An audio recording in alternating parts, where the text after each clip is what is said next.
You ask Tiger to solve.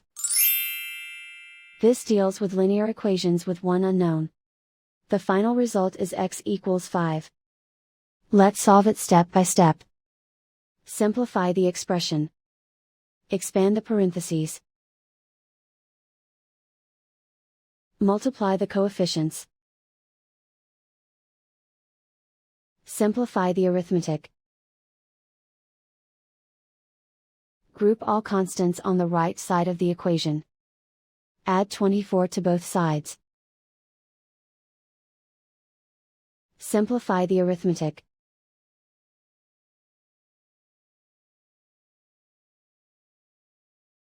Isolate the x. Divide both sides by 12. Simplify the fraction. Find the greatest common factor of the numerator and denominator. Factor out and cancel the greatest common factor. And so the final result is x equals 5.